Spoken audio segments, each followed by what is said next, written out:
George Eisman, and we have Sarah, his beautiful daughter, and only 16, and a lifetime vegan. Yes. Mm-hmm. From day one. Yeah. So you don't even know that you could possibly even be missing something, right? Right. No interest to try any of it. It's just keep me away from. George, you wrote The Most Noble Diet, which is the book I was most familiar with because it's actually a basic course in nutrition, in vegan nutrition. How did you come to establish that book? Well, I was a registered dietitian. Personally, I was vegetarian and then vegan, and I was asked to speak at vegetarian conferences like this one. And I was asked, if I could write a book that would help other people, understand the basics of nutrition from a vegetarian and vegan standpoint. And I decided to call the book, my first book, The Most Noble Diet, because I thought this is a diet where people actually think about what they're eating and how it affects the rest of the world and the other beings on the world. So to me, that's what being noble is all about, is not just thinking about yourself, although you do think about yourself because it's hard to be noble if you're not healthy.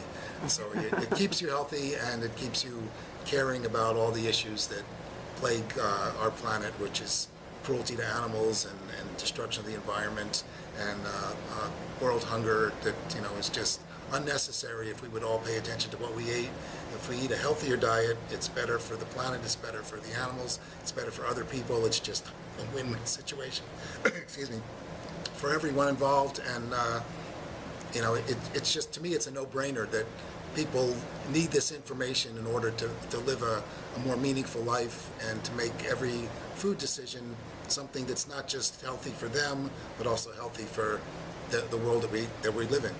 So what prompted you then to do the course? Well, what prompted it was I was teaching at a community college in Florida, basic nutrition course, and I designed it to be a course for people who are interested in vegetarianism, veganism, and so many people wanted to take that course but couldn't travel to Florida, so I put it into a home study course or a correspondence course.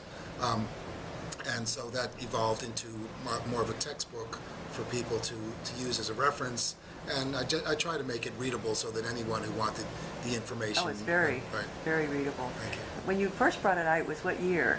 Well, Most Noble Diet first came out in 1984, and then that evolved into a book called Basic Course in Vegetarian and Vegan Nutrition, which was first published, I believe, in 1991. Mm-hmm. And the last revision? And now it's evolved into a slightly different text called Don't Let Your Diet Add to Your Cancer Risk, because as over the years I've realized that a lot of people don't realize that a plant-based diet is probably the best way to keep your cancer risk as low as possible from a food standpoint. So the first few pages of the book talk about all the evidence for eating a plant-based diet as a way to lower cancer risk. And then the rest of the book is a course in vegetarian and vegan nutrition, because once you know that's the best way to eat, then you need to know the basics of nutrition, so you know where you're going to get your protein and your calcium and your iron and all your other nutrients, and how much you need, and what they do in the body and what to look for if you're not getting enough. Sarah, with a father like this growing up, did anyone ever feel sorry for you that this poor man is brainwashing this child? No, I've never been teased or anything or looked down upon that I know of. Everyone. What do people most ask you about it? About being vegan? Mm-hmm. What do you eat? Is usually, and also just like how is that? I mean, is that like? I mean, they don't frequently ask why do you do it, because it's kind of obvious, but it's more. I mean, I always get really positive responses when people find out. That's awesome. Mm-hmm. So it's really. So what do you tell them you eat? I say there's so many things. It's hard to name just one. It's so easy to be vegan now because there's so many options. Substitutes for different things. And so what do you do when you go out, let's say, with your friends and they're going to a fast food place?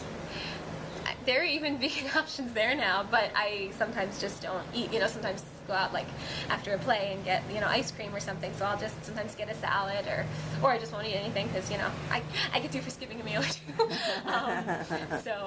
But yeah, it's never been a problem or a hassle or anything like that. So That's interesting because you are only 16, so she's probably had an easier life of it, being vegan, hasn't she? Yes, yes. You know, when I first became vegan back in 1982, there weren't vegan options, and there wasn't soy milk and rice milk. But there's always, you know, side dishes, which are vegetables and baked potatoes and, dare I say, French fries, that, you know, are vegan, and they're not something I would, you know, normally make a meal or regular part of my diet, but as a, you know, as a meal when you're out at a place where they're not very aware. But I make it part of my mission to educate restaurateurs everywhere that, you know, there are those of us that care about what we eat and the animals and the environment and other people, and we'd like plant-based options. And, you know, they say that's the fastest growing segment of the restaurant industry is catering. Oh, I'd love you to be able to share an approach to dairy, how we first of all should think about it, and second of all what we should do about it. And in other words, what are the other options that are still going to give us the nutrients that we need, that people think they have to have by eating dairy products. The whole idea of eating dairy as a regular part of our diet, and especially this idea that it's a food group, is really just a growth of the dairy industry having lots of money and having lots of product. After World War II, when we used a lot of butter and butter oil as fuel source, that the dairy industry was encouraged to grow. And then after the war, when we could import oil again, they had all these dairy products that they could then sell for food, and they asked the government's help, and the government subsidized the dairy industry and had it almost an exclusive right into public schools as the beverage of choice for children. And it got to be this idea that dairy was this important food on a regular basis, and it's absolutely untrue. 70% of the adults in the world are lactose intolerant and can't drink a glass of milk without getting diarrhea or a bellyache. And it really it makes no sense at all that we as a species are dependent on the milk of another species for our survival. I mean, there's no other animal in the world that drinks milk of their own species after their babies, after infancy. And we continue to drink milk into childhood, into adulthood, and not even our own milk, but milk from another species. There's no logic behind it at all. It was totally an economic decision. But once the dairy industry got a lot of money, they started lobbying the USDA to be a food group and to be a part of basic nutrition for everyone on a daily basis. And now, this lactose intolerance is more common among people of color. It's much more common among Arab peoples and Asian peoples and African descent people, that as we got to be more of a melting pot and more people came into this country, we started realizing that a lot of people couldn't drink milk, so they started developing a lactose-reduced milk, these lactate products, so that everybody could enjoy milk. But it really is just the opposite. The Caucasian race has only about a 15 to 20% incidence of lactose intolerance, so it's considered the exception. But worldwide, it's the rule that most adults can't drink milk, and yet we sort of accept that there's something wrong with people that are lactose intolerant, whereas in truth we're an aberration of nature that we are lactose tolerant. Just because we're tolerant of it doesn't mean it's healthy for us. And the more that I've researched the cancer epidemic, that's now the #1 cause of death in this country, you see the relationship between dairy products and the growth of cancer, especially in women, breast cancer and ovarian cancer, in men, prostate cancer, testicular cancer, and in both men and women, colon cancer, which is the #1 killer cancer in this country. And a recent study was just published in the American Journal of Clinical Nutrition of the results of a 65-year study where they followed children from the time they were 5 years old. They followed them till they were 70, and they followed what they ate, and they followed what they got sick or died from. And they found that the children that were regular milk drinkers throughout life, that drank 2 or more cups of milk a day, compared to children that drank less than half a cup a day, or didn't drink milk at all, the children that were regular milk drinkers had triple the risk of colon cancer for the rest of their lives compared to the ones that didn't drink milk. And they held constant everything else, fruit and vegetable intake, meat intake, socioeconomic status, so they could just filter out just the effect of milk, and it tripled their risk of this, the #1 killer cancer. I mean, that is a profound study, and they should have taken milk out of the public schools the next day. If we care about our children, if we care about our health, there's no reason why we should continue to be encouraging milk, which is totally unnecessary. You can get all the nutrients as Sarah's grown up, a healthy, strong young woman. You can get all the calcium and other nutrients you need from green vegetables and from nuts and seeds, even from fruit. There's plenty of calcium there to meet our needs. We don't really need that much calcium if we're not eating an excessive amount of protein, which unfortunately we do.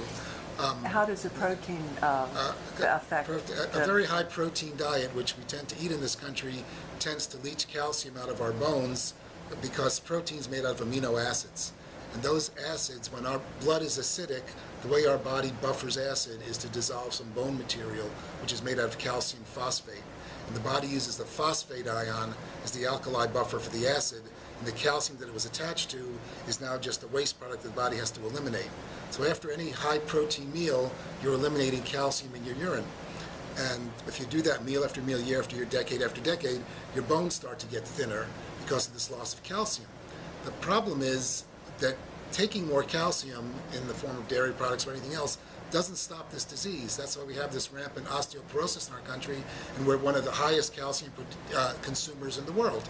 Because in 1987, the Mayo Clinic in this country published a study saying that the calcium intake, not just dairy intake, but calcium intake in general, is not a major factor in bone loss disease. That if you have a true calcium deficiency, you don't get osteoporosis, you get a different disease called osteomalacia, or adult rickets, which is a very rare disease. And it's usually caused by people not being able to manufacture enough vitamin D. It's nothing to do with calcium.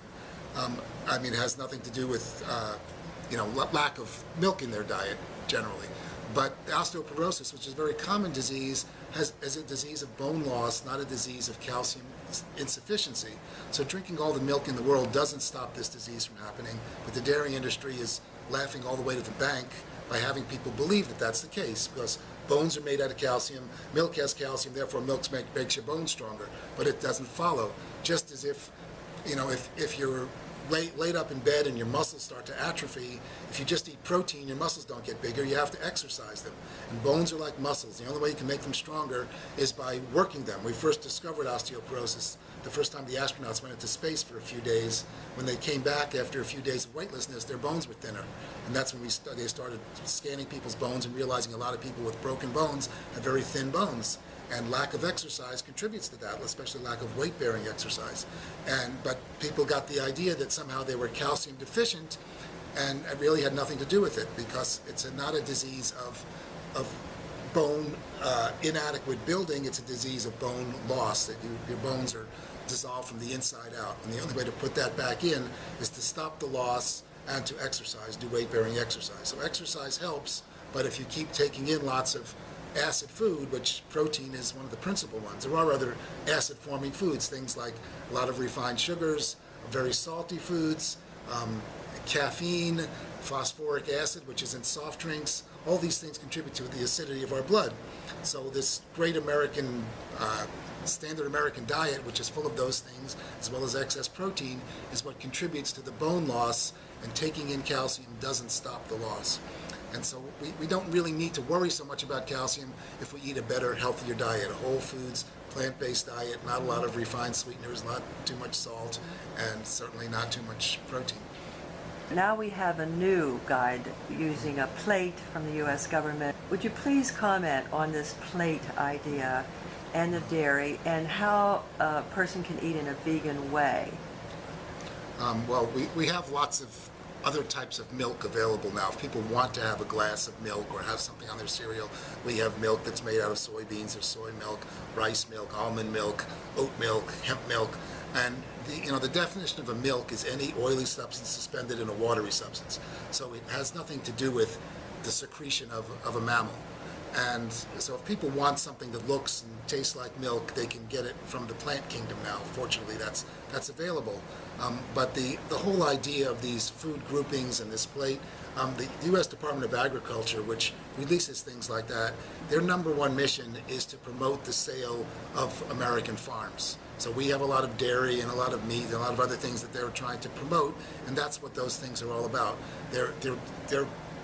Their mandate is not anything to do with health. It's having to do with getting these foods out there and getting them consumed. The Department of Health and Human Services fights with the Department of Agriculture all the time about their recommendations. As a matter of fact, when we used to have the old 4 food groups, the Department of Health kept trying to get the Department of Agriculture to change it, and they wouldn't. The Department of Health came out with their own dietary guidelines, which contradicted what the food groups represented, which was a lot of meat and dairy. And they told people to eat less meat and to eat less dairy products. But the Department of Agriculture, of course, with their lobbying interests from the dairy and meat industries, constantly fight with them. So the Department of Health was going to come out with dietary guidelines every 10 years that they were going to release whatever new guidelines were warranted by the new research. And the Department of Agriculture went to the Senate and to the House and said they shouldn't be allowed to release the dietary guidelines. Well, it was every 5 years they wanted to release the new dietary guidelines as new information came out. The Department of Agriculture convinced the Senate that the Department of Agriculture should be allowed to issue the guidelines every other 5 years. So the Department of Health only gets to have an input every 10 years. And so and this is the intervening time where the Department of Agriculture has intervened again and taken what would have been the original food pyramid, which had at the base lots of grains and cereals, and then had fruits and vegetables above that, and it had the meat and dairy as small groups above that. The Department of Agriculture, as soon as they got a chance, they changed that to a different pyramid where everybody had a piece at the bottom of the pyramid, and the dairy industry had the biggest piece with the brightest color because they lobby the most. And now with the plate, the dairy, it like stands alone as though nothing can crowd it out, this glass of milk that you've got. And that's the dairy industry's idea, is that they want people to think of milk as a necessary food rather than just as, a good food. It's a necessary food. And people need to realize it's totally unnecessary and it's unhealthful. I mean, it does have some nutrients in it, and it does have calories in it, and it will sustain life, but it is not the best choice of food if you're trying to avoid the major diseases that kill us: heart disease, stroke, cancer, diabetes. They're all related to the nutritional profile of what milk represents, which is high fat, high protein, no fiber. And also what the really bad thing about milk is that it's loaded with growth hormones. If you think about what milk is, it's a growth food to grow a 40-pound calf into a 1,000-pound cow in a year. It's full of growth hormones that the mother naturally puts into the milk to help that calf grow. The dairy industry adds extra growth hormones to the cow so that it'll produce more milk, but it doesn't really change it that much. It's already full of growth hormones. Milk is a growth food, and cancer is a disease of abnormal growth. You grow tumors, you grow things in your body that shouldn't be there. And when you add growth hormones to a body that's fighting cancer, it's like trying to put out a fire with gasoline, and it's going to flare up more. And countries that drink the most milk, have the most dairy intake, have by far the highest rates of breast cancer. If you think about where cancer strikes you, if you smoke cigarettes, you get lung cancer. If you're out in the sun, you get skin cancer. If you drink milk, where's the cancer going to manifest itself? Men generally don't have breasts, although some men do get breast cancer, but dairy seems to affect the prostate in men. And countries that drink the most dairy have by far the highest prostate cancer rates. Countries that don't drink dairy it's a very rare disease. In rural China, where there's no dairy industry, the chance of a man getting prostate cancer is about 1 in 200,000. In this country, 1 in 5 men will get prostate cancer in their life. And when Chinese men move here and they eat the Western diet, their rate goes up to the same as ours. So it's not a genetic thing. It's something in the environment, and milk is by far the most likely culprit. And the way these growth hormones work in the body is that they target fast-growing tissue, which in women, the most metabolically active tissue is the breast tissue, in men it's the prostate tissue. And these rapidly dividing cells in our bodies, our cells are always dividing so that new cells can take the place of old cells. And when you're fully grown, your cells divide, the new cell takes the place of the old cell, and the immune system gets rid of the old cell. It sees the old protoplasm as something old and diseased and wants to get rid of it. Now, when you're growing, you can't, your cells divide, but you're not going to get rid of all the old cells, because in order to grow, you have to keep some of those old cells around to grow on top of. You can't just have one become two, become one again. So you have to keep both of them around. So what growth hormones do is they tell the immune system, we're trying to grow, don't get rid of all those old cells. Leave some of them there because we're trying to build on top of them. And the body sees cancer cells as old cells and wants to get rid of them, and these growth hormones suppress the immune system's ability to get rid of them all. And that's why when we have growth hormones in our bodies, cancer proliferates. And drinking milk, which is full of growth hormones naturally, human milk, human babies grow from 7 pounds at birth to 20 pounds in a year. We triple our birth weight in a year. A cow goes from 40 pounds to 1,000 pounds in a year. They increase their birth weight by 50 times. They grow much faster than we do. A calf can walk the day that it's born. A baby takes a year or more to walk. They grow much faster than we do, so of course their milk has more growth hormones. And if someone told you that as an adult you should still be drinking your own mother's milk, you'd say that's crazy, that's for babies. And yet we're drinking the milk destined for a baby that grew much faster than you ever did, so of course it has more growth hormones than your mother's milk ever did, and you don't need the growth hormones from your own mother's milk anymore, much less the much larger amounts that are in cow's milk. And that's why we see cancer proliferating, and the dairy industry does everything they can to suppress every study that comes out that links dairy products with cancer. They have a whole team of scientists working for them that every time something is published, and hundreds of studies have been published, linking the growth hormones in milk to cancers, both in laboratory animals and in human beings in epidemiological studies. And every time one of those is published, the dairy industry hires somebody to publish something saying more research is needed, this is too preliminary, and will scare the public, and people will get osteoporosis if they don't drink their milk, so let's not scare anybody. And the doctors, among all occupations, are most guilty of this, that they are afraid to tell people not to drink milk, even though they know there's this link, because they're afraid they'll get sued if the person has a broken bone, and they'll say, oh, because my doctor told me to stop drinking milk. So how does cheese come into this, and how does cheese compare to milk? Right. It takes about 10 pounds of milk to make a pound of cheese. So you're getting a concentrated source of these nutrients. There's a series of books by a woman named Jane Plant. It's really her name, P-L-A-N-T, Jane A. Plant. And she's a British scientist. She's the chief scientist of the British Geological Survey. She was diagnosed with breast cancer back in 1987, and after surgery, where she lost all of one breast and part of the other one, she went through chemotherapy, she went through radiation therapy, and still the cancer persisted, and she had a tumor growing in her neck that was biopsied as breast cancer tissue, and she was given 6 months to live. And this was back in the 1990s, and she traveled around. She said as a geologist, she wasn't trained to do controlled studies on people. She was trained to look at rock formations and figure out what happened over the last million years, where the coal might be, where the oil might be. So she looked around the world at countries where breast cancer was a common disease compared to where it was a rare disease, and thought, well, maybe this might be a clue to what she could do, maybe to help herself, but certainly to help her children, her younger sisters, to avoid getting this disease and dying. She was just in her early 50s. And so she traveled around the world, and she found this relationship that wherever countries drank a lot of milk, there seemed to be higher rates of breast cancer. And then she went back in the scientific literature, as a good scientist would do, and she found, published in the British Journal of Cancer in 1970, an epidemiologist published a study saying that the counties in England where they drank the most milk and ate the most dairy products had the highest rates of breast cancer. Everything else held constant. And she said that study kept getting buried, that the dairy industry kept publishing things saying, don't pay attention, this is not a good study. And so nobody ever mentioned that to her, because she was drinking lots of skim milk and thought she was eating a healthy diet. So she decided, it might have been too late for her, but she decided to cut out all dairy products from her diet. She cut out all animal products, because she found in the research that these growth hormones are not just in milk, but they're also in the flesh of animals. If you're eating young animals that are still growing, which most of the animals that we slaughter are still basically teenagers, so they still have growth hormones. And all the dairy cows that are slaughtered for the cheap, lean hamburger meat that's sold in fast food restaurants and given away in our schools is from dairy cows that are so-called spent dairy cows, and they're sent to slaughter while they're still lactating. So of course they still have these growth hormones in their bodies. They don't produce the growth hormones in the milk, it's produced in their liver and it's in their flesh. So all this dairy cow meat, which she was eating and thought it was healthy, lean hamburger meat, was from spent dairy cows. So anyway, she she stopped eating all dairy products, all animal products, and within a few weeks, her tumor in her neck started to itch, and then it started to shrink.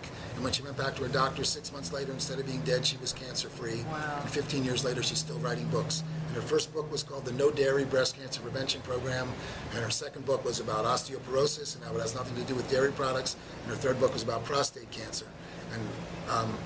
And the latest book is about ovarian cancer, which is also linked to dairy products. But her first book, called the No Dairy Breast Cancer Prevention Program, it didn't sell because people saw the title of that book and they thought that was too radical, no dairy.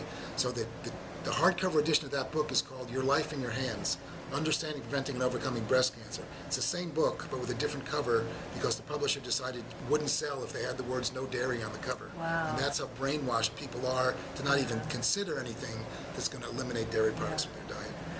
As a teenager, though, or even growing up, what milks did you most enjoy? I mean, I know you never had cow's milk, but what is your go-to milk, and then maybe some others? Well, rice milk has always been my favorite for cereal and smoothies and everything. I do like soy milk too in like desserts and stuff, but like with cereal and milk, it was always rice milk. But I think my dad actually makes pretty good oat milk, so that's also a good one. Oat milk? Oat milk, Oh, I've not heard It's of that. really, if you just take a handful of rolled oats, like oatmeal before, oatmeal is actually pre-cooked, even that's why it cooks so quickly. So if you just take a handful of that and put it in a jar with some cold water and shake it up and put it in the refrigerator, the next morning shake it up again and you've got oat milk that you can just put on cereal, use in recipes, because the pectin in the oats goes into the liquid and you get this sort of gummy texture like milk has, except it's not fat, it's healthy fiber, and it works just And fine. so you strain it. You don't. Well, you can strain it if you want to, if you want a smooth milk, but as we're adults, we don't need this fiber-free milk. I mean, milk, one of the negative things about animal milks is they have no fiber. But if you make a milk from oats or from rice or from soybeans, if you don't strain it, you've got the fiber that's naturally in there, which we need more of in our diet. So then about how much water to oats? Well, I mean, there's no exact formula, but it comes out to maybe 2 tablespoons of oats to a cup of water. Yeah. And that works fine. And then what kind of oats? Just not the instant oats, but the kind that you would cook in a minute. Organic is preferred. Yeah. But the kind that cooks in a minute or in 5 minutes, and they soften up really nicely, and they're perfectly edible. The oats are. But you pour that on your cereal, and it's like you've got some soaked oatmeal and That is milk on your fabulous. cereal. It's fine. Well, Sarah, you gave us, in your just innocent comment, a recipe for a new milk. I should just add that if you want it to taste like cow's milk, you've got to add some sugar and salt to it, because cow's milk does have a high sugar content. That's what lactose is milk sugar. And it does have a very high sodium content. So that oat milk will taste flat, but it's actually healthier for you without all that extra sugar and salt. But if people say, oh, it doesn't taste like milk, well, add some unhealthy sugar and salt to it, and it'll taste like milk. When you use sweeteners, what do you recommend? Well, it's up to the individual, but I mean, what I try to use, which to me is the best thing is to take some dried fruit like raisins or dates or something and just soak them in some warm water for a half hour or so, and the liquid that they're soaking in becomes sweet. Oh, that's nice. So if I add some of that to the oat milk, then you've got a sweetened oat Because milk. recently I've been eating more prunes, and I cover them in water and just the dried prunes, just put them in an airtight container in the refrigerator, and I'm just shocked at how beautiful the syrup is that forms. Absolutely. And I've started to just scoop some of the syrup to put over my oatmeal sometimes, Absolutely you right. know. Yeah, because dried fruit But I never thought of it as as a using it sweetener, just as sweetener. Yeah. Absolutely, because dried fruit, if you eat raisins or any dried fruit, they will cause cavities, because when the fiber dries out, it doesn't do its work of getting the sugar out of and they actually raise your blood sugar more. If you eat grapes, which raisins are made from, they don't cause cavities and they don't cause your blood sugar to rise. If you soak the raisins first, they become like grapes again, and they don't cause cavities, and they don't cause your blood sugar to rise. So when you do eat dried fruit, you should soak it first to make it healthier again, so the fiber's reactivated, and you can use the liquid as a sweetener. Thank you, George. This is critical. I would say critical information. Absolutely. And Sarah, thank you so much. I know you're going to live a long, happy life and have a great success. We'll look for Sarah Eisman on the stage, right? Thank you.